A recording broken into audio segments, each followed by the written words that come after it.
Thanks, everybody. Thank you so much. Welcome to Build. I am your host, Ricky Camilleri. 20 years ago, Aasif Mandvi premiered his hit off-Broadway one-man show, Sakina's Restaurant, at the American Palace Theater. It is now returning to New York at the Minetta Lane Theater, and its characters, themes, and stories are just as relevant as ever. Please welcome Aasif Mandvi. Let's hear it. Thank you. Thanks. Hey, sir. Thanks so much for being here. I'm good. I saw the show last night. I loved it. You're phenomenal in it. Oh, thanks. I love the structure of the show, which is essentially like 6 separate monologues, or excuse me, I might be getting the number wrong. 5 monologues, and then sort of like a 6th character that kind of weaves through the story and keeps. It's kind of your beginning, middle, your bookends at the very end. And he sort of we keep returning to him as our kind of guide and storyteller. You know? So I want to get into what it feels like to do this show 20 years later. Yeah. To talk about the sort of the immigrant story, which is not monolithic. You know, there are many different stories. Right. But I'm curious, going back to when you first started writing this show, how did you find that format? You know, the format just evolved organically. I was a huge fan of Bogosian and Leguizamo and other solo performers like that. And at the time, in the mid-90s, I came to New York. I was a young actor, and I really just couldn't get work. I was struggling to find roles that really spoke to anything that like what happens a lot, look, theater, American theater, has historically been mostly stories about white people. And so when you're a young brown actor trying to get work or trying to audition, you end up just sort of doing characters from Eugene O'Neill or Sam Shepard or, Death of a Salesman or something. And those characters, although I felt like I could relate to aspects of it, there was a kind of, an aspect of it that I couldn't relate to. And I felt like I wanted to, there were no characters that I saw in theater or on television or anywhere that reflected anything about my experience of life or being an American or an immigrant or any of that. So I just started writing these characters. Who was the first character that you wrote? I think it was the father, Hakeem. I wrote him, and then I wrote his daughter. And it was, it was a weird thing because at the time, I was living with a woman, and I would borrow her high heel shoes and walk around the apartment, and it was very weird. She was like, "What is happening to you right now? What is going on?" But I would sort of walk. We're not going to sleep with you for quite some time. Exactly. Maybe we should reconsider this whole thing. But I would sort of separation. You can come back when you're done. Right.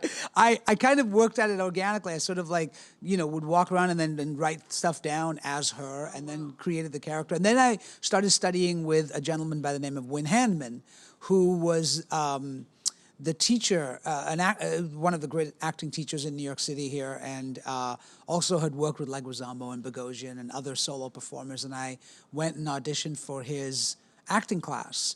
And he invited me into his class, and then we spent the next several years developing the characters in his acting class.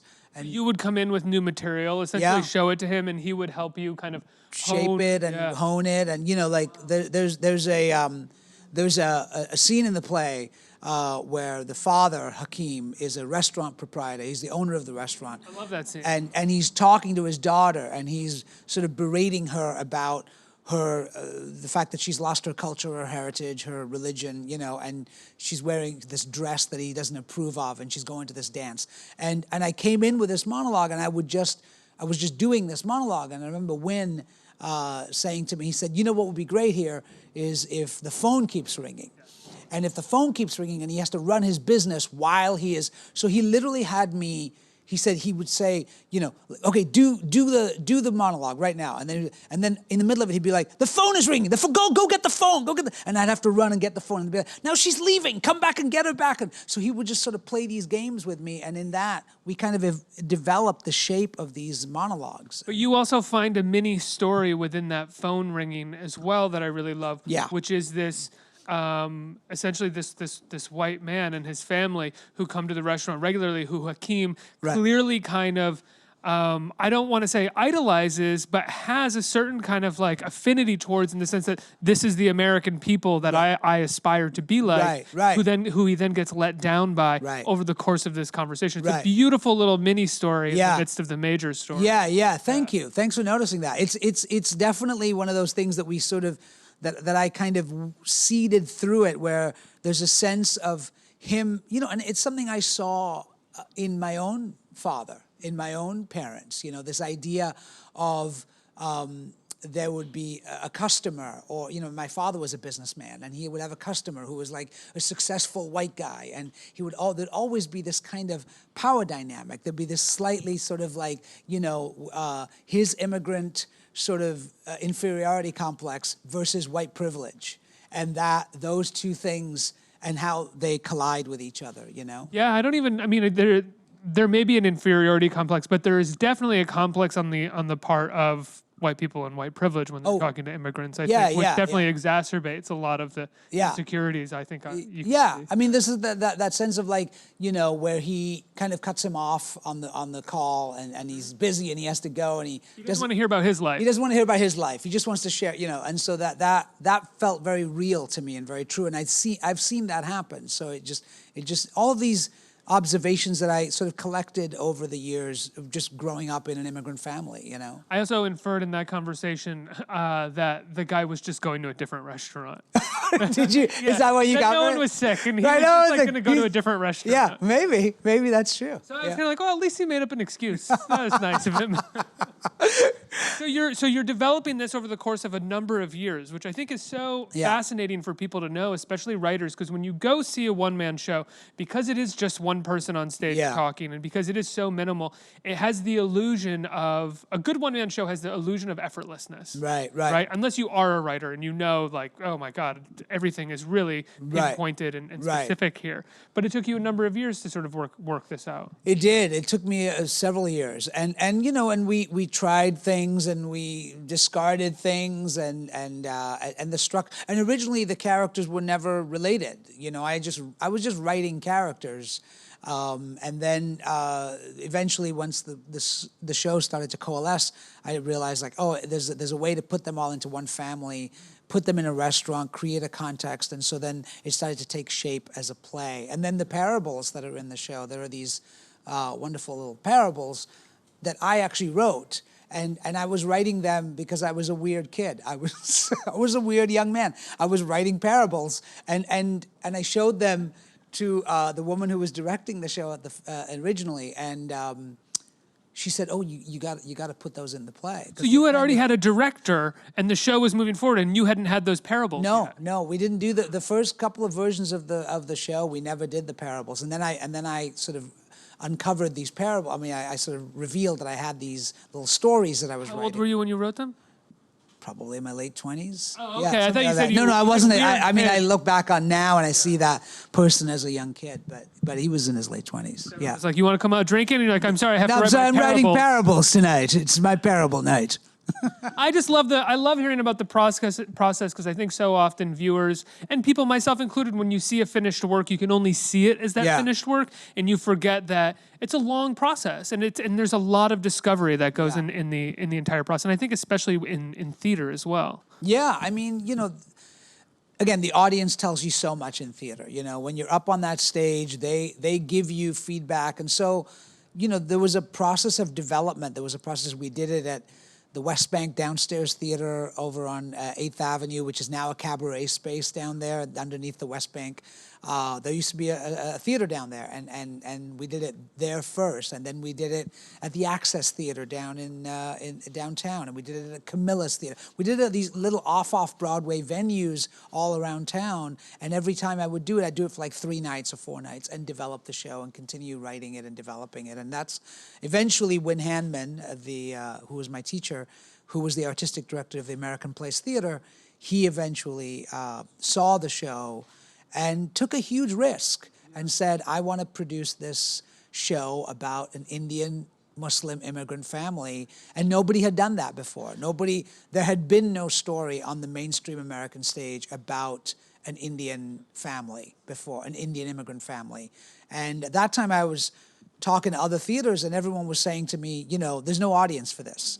Like, nobody's going to come. Like, we don't want to see there's no audience for a show about an Indian family. It's such an amazing example of people only seeing themselves and what they would go see. Because when I went to your show last night, it's an incredibly diverse crowd. Yeah. I had the same experience when I went to John Leguizamo's last one-man show. Right. I have to be completely honest, it's a completely different experience than when you go see, I don't know, when I go see The Ferryman on Friday night with Patty Considine, which is going to be a great show. Right. But it's just, you go, oh my God, there is an audience for all of these stories and for this medium. Yeah. Well, I found that, like, immigrants definitely have a very visceral reaction to this show because, you know, whether you're Indian or Turkish or Greek or Italian or wherever, like the fact that if you came from an immigrant family, there's a relatability to these characters and their struggles and their joys and all that. So I found that even when we did it 20 years ago, once the word got out, you know, we'd have like, there'd be just the whole night would be bought out by like just Turkish people, you know, just showing up in a bus from like wherever Turkish people live, you know what I mean?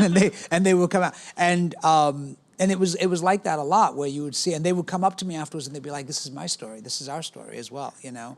So you realize that like there is an overlap and a relatability amongst immigrant communities to these stories. I think I had said that my favorite scene was Hakeem's scene, but I want to correct that. Oh. And I think it's the scene with his wife earlier. Yeah, It's his wife, Farida. Yeah, Farida earlier in the show. Yeah. Your performance in that scene and the way that you sort of create this roller coaster monologue and where it ends up going, which I never saw it getting to that high dramatic of a point, is really beautiful and just so thrilling to watch. Oh, thanks.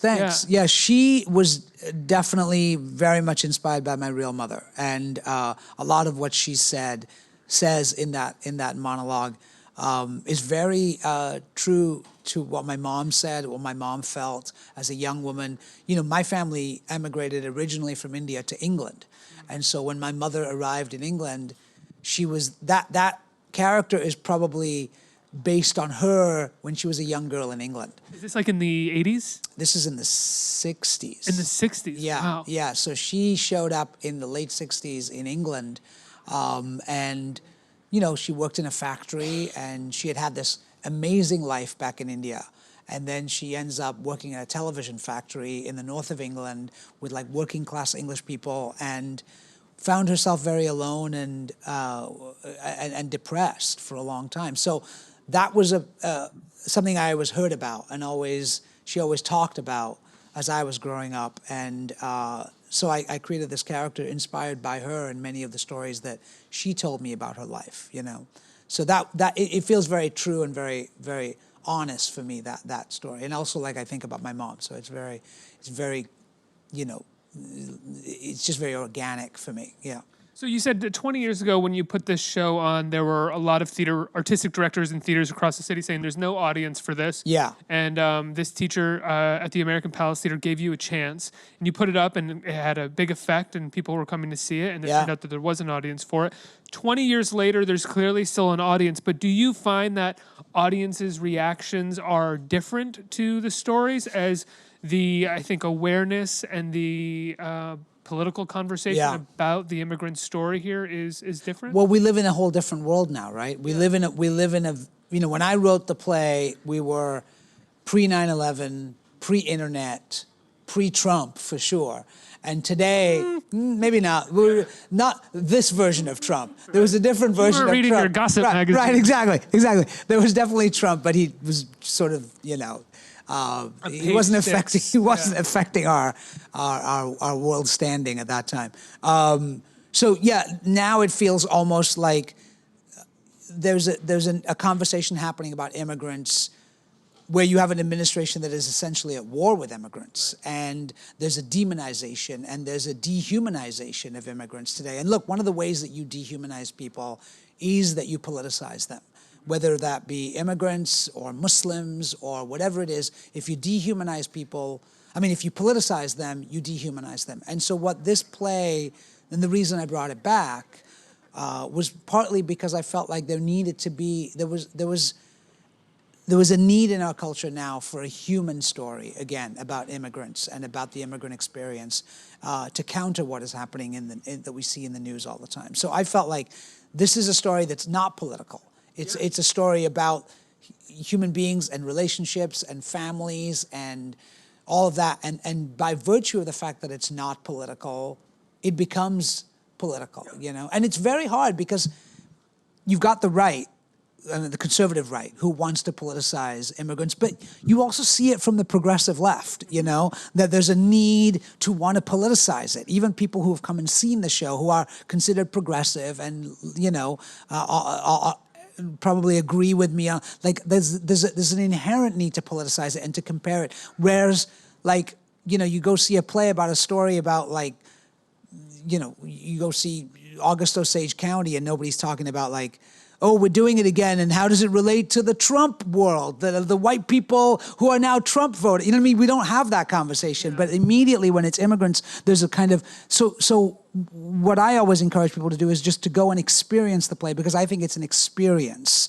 It's an emotional experience, and it's funny as well, but it's really about experiencing the story and sort of experiencing these people and letting that affect you in whatever way it does, you know? But I think that you're right, depoliticizing the immigrant story at this period of time in our culture does feel, in its sense, radically political. Yeah. Because it is, on both sides, a very political tool. Yeah. I mean, I would argue that on the side of the left, you know, maybe it's a tool that is being used for good, but it's still being used as a tool in a lot of ways. Yeah, no, I'm in agreement with that. I just think that sometimes what happens is that when, as an artist and as a writer, you're trying to tell a story about people, and the people get lost because of the political overlay that gets put on them, you know, wherever it's coming from. And so I'm just trying to break through that and just tell a story about people and let that resonate with you in whatever way it does, you know. What's been the hardest part about bringing this back 20 years later?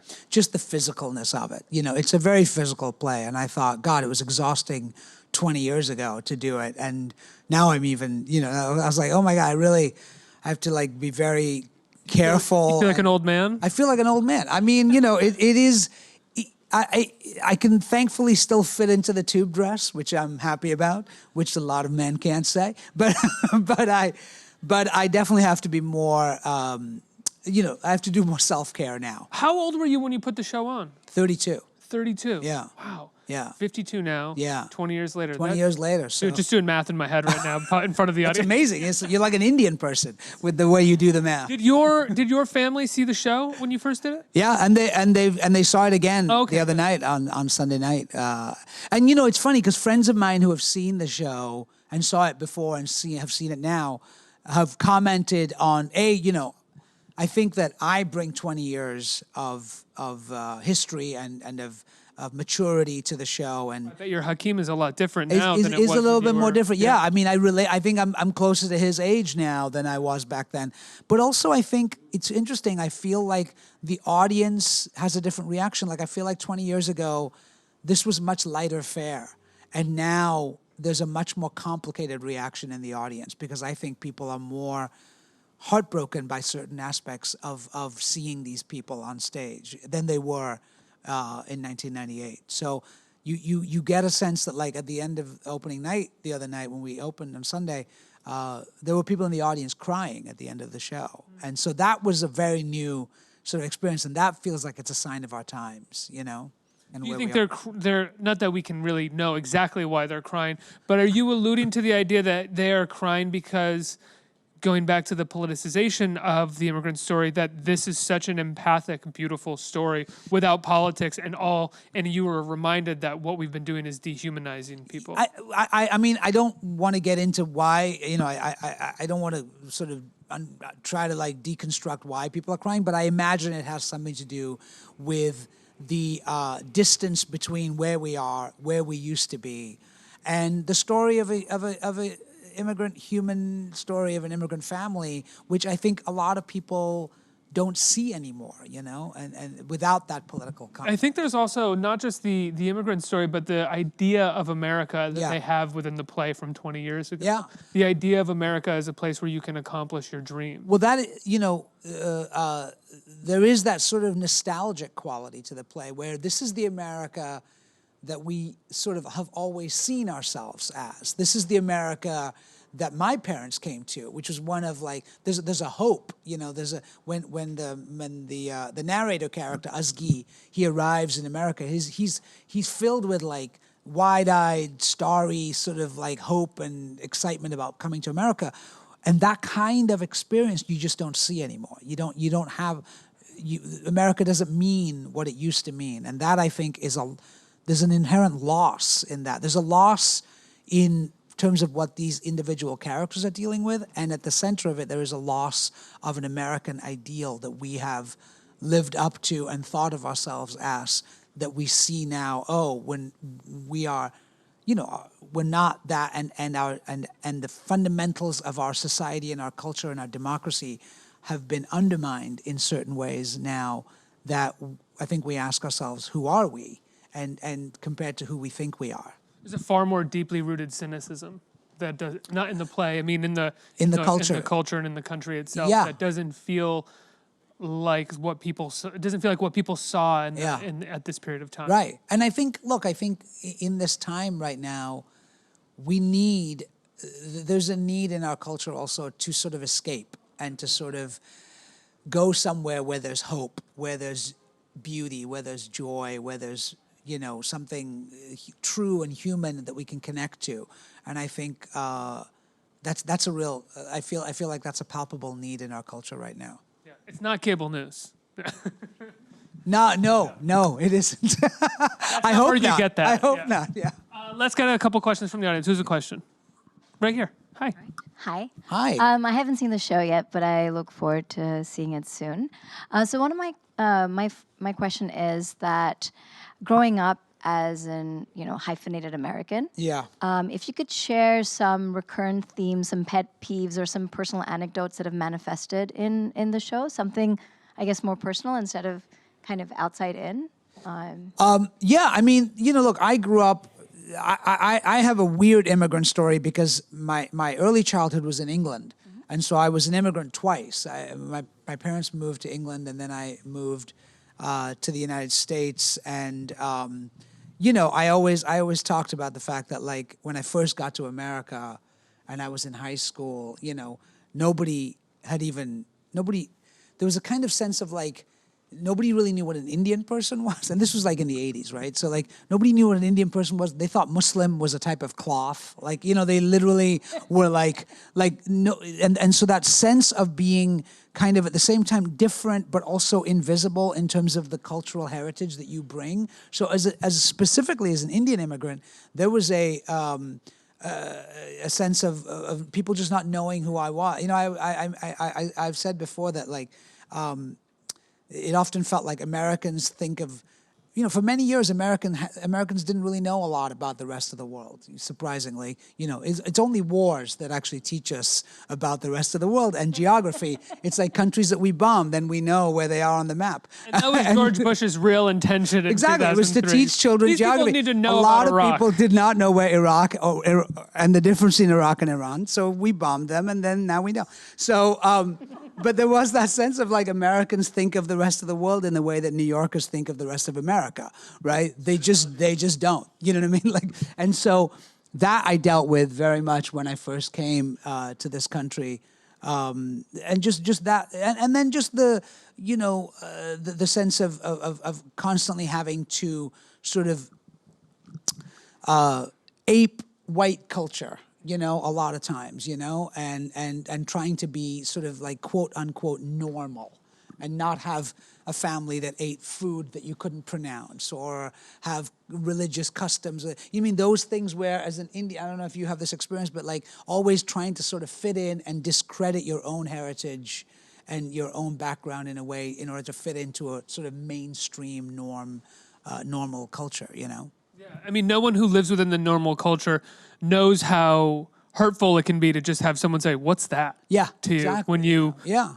throw off something that you were doing the night before with your family. I mean, I know I had and myself as well. Like, sometimes would not want to invite our friends, my quote unquote white friends, to our house because our house smelt of Indian food, and I didn't want to have to I didn't want to have them to say, what is that smell, and then me explain, oh well, this is the food that and it was funny. I actually had a friend of mine who, and this was in college, and he came over to my house, and my mother, being an Indian mother, was like, "You guys have to eat." She was like feeding us right away. We walk in the house, and she's feeding us, and so of course we're in a rush. We're going, and I just start eating, and as an Indian person does, I eat with my hands, and my buddy.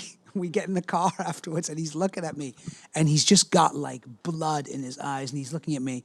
And I said, "What's the matter?" And he goes, "You're disgusting." And I said, "What do you mean?" He goes, "Your poor mother makes you food, and you just eat it with your hands like an animal? Like, what is wrong with you?" And I was like, "No, that's the way we eat it. We're supposed to eat it with your hands." There was like a dear concern from your mother. He but was at the like same so time offended wrapped on up behalf in- of my mother. He was like, "Your poor mother, and you can't even have the decency to grab a fork." When you explained to him, was he like, yeah, okay, buddy? I think he was a little bit traumatized. I think he was like, "Really? Oh, okay." And then probably looked it up in a book somewhere. But but it was, things like that where you're sort of always dealing with those things. And of course, this is what we dealt with then. Now we're dealing with like babies in cages. So we've come to a whole new level of immigrant intolerance. Which we just found out that September saw the greatest rise in immigrants trying to cross the southern border. Is that right? In the last few years. Are they So still like, trying to come here? I don't. but I mean, it just proves this whole thing wrong that like separating them is a Exactly. deterrent of any kind. No, it's not a deterrent. No, it was never meant as a deterrent. It was meant to be cruel and hateful and send a message of maybe they thought that Dehumanizing this it is would so be. dehumanizing, exactly, that that people won't come. But I don't think it works. People are coming. They're not coming because they think America is like a fun place to go to. They're coming because they're running for their lives. They're coming often. They're just going Because they have somewhere. nowhere else to go. Yeah. They're escaping genocide or death, and so it's not as if like they're just like, I think I'll go live in Texas for a while. See how that is. I don't I heard think. those people are great. Yeah. One more. Steve. Hey, how are you? I'm doing well. My name is Bianca Hayes, and I just want to thank you for coming out today. Your story about immigrating and the reason behind you doing your play was inspired to me because it was actually a trip to India that made me want to go into journalism instead of biology because I wow. was so moved by the people that I stayed with. So as someone who studied journalism, I wanted to know, and specifically television, radio, and film, I wanted to know, how do you stay grounded through the different stages of your career and being in the industry in general? Yeah. First of all, I want to commend you for going to India and not coming back with a biology degree, because with the amount of Indian doctors there are, you went journalism, which is not something that usually happens.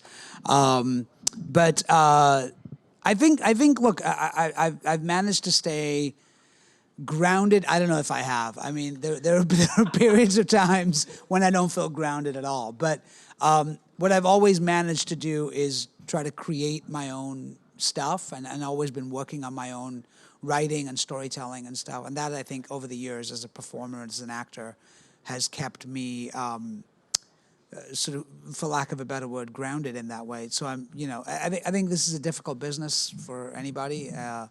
And I've gotten to work with amazing people, on The Daily Show and in other places as well. Like, really fortunate to have worked with some really smart, funny, and talented people over the years. What years did you jump on The Daily Show? I was there from 2006 until 2015, so almost. And this show ran for how long? This show Initially? ran for 6 months in New York, and then we took it around the world. We took it to Toronto, and we took it to London and LA and all over the When you were place. cast on The Daily Show, had any of the producers or anything there seen Sakina's restaurant or knew about it? No, this was so far in the 2000. We were 10 years or no, like 7 or 8 years past The Daily Show. I mean, past Sakina's restaurant. So They literally, when I got the Daily Show, it was an open call, like it was an audition that I went into that day. They literally called me that morning and said, "You have an audition for the Daily Show this afternoon," which I initially turned down, and said, "I don't want to audition for the Daily Show," because I thought it was going to be one of these things that I had done before, which is like you go down to Letterman and you put on an accent and pretend to be a genie sitting on a carpet or something, and it was a sketch. And then they called and they said, no, it's for a correspondent role, and they want you to come down. And I went down and basically never imagined that it would be something that I would end up doing. And I go into the studio. I meet Jon Stewart, who, of course, I was a big fan of the show. I used to watch it all the time. Carell and Colbert already there? Carell was not. Carell and Colbert were not there. Cordry was still there. Cordry was still and there. he was just on his way out. And they were looking for a brown correspondent. They didn't. It was all white then. All the correspondents were white, and so they were looking for a non-Caucasian correspondent. I went in and I read the copy that they gave me, and I read it with Jon. And he hired me right there on the spot and said, "You're welcome to the Daily Show." And then I was on the show that night. And it was the weirdest thing because I didn't get to tell anybody. My family didn't know. My friends were calling me like, "There's a guy that looks like you on the Daily Show tonight. What's happening?" And it was just, that it was as fast as that. It just happened immediately. And Jon was like, it was all Jon. He was just like, "I like you. I want you on the show." And he just brought me on. So I owe him a lot. Wow. Yeah. And then the first day that I was also on the show, I went out there, and we usually rehearse in the afternoon, like around 4 o'clock or so, and then the taping is at 6. So I went out there, and while I'm rehearsing, and this is like my first day, and I've just gotten the part like an hour before, I go out there, insane. and I'm doing the copy with Jon in the rehearsal, and usually it's just a few producers and writers sitting there. And then there's this guy sitting there in a baseball cap in the audience by himself, and I realize it's Bruce Springsteen sitting in the audience at our rehearsal. And I thought, Bruce Springsteen works at the Daily Show? That's so crazy. But he was like there just visiting, and he like came backstage afterwards after the show. So the first day I was on Did you mess up? I didn't mess up. I actually kept it together. I went backstage, and I was like freaked out. One time I had to serve dinner to Bruce Springsteen, Did you? and I messed it up. Well, that's a whole different thing, though. I think if I had to serve him dinner, I'd be a wreck. But this was like, I literally like just held it together. I went backstage, and then I screamed like a girl. Like I was literally like, "Oh my God, Bruce Springsteen is in the audience!" And they were like, "Yeah, he just came by to say hi to Jon." And then he came backstage afterwards. And so my first day on the Daily Show, it was like my first day, and then I got to meet Bruce Springsteen that night. And You're like, "I've made it." yeah, it was one of those surreal days in your life, Yeah. Well, man, it's a pleasure to have you here. Good Thank to you see so you. much. Sakina's restaurant is so wonderful. Congratulations Thanks. on the revival and bringing Thank it back. It's really very, very worth it. It's currently running at the Minetta Lane Theater till Lane, yeah. till when? Till November 11th. Till November 11th. Go see it. It's a beautiful show, an incredible performance, and give Aasif a big round of applause. Let's hear it. Thank you, guys.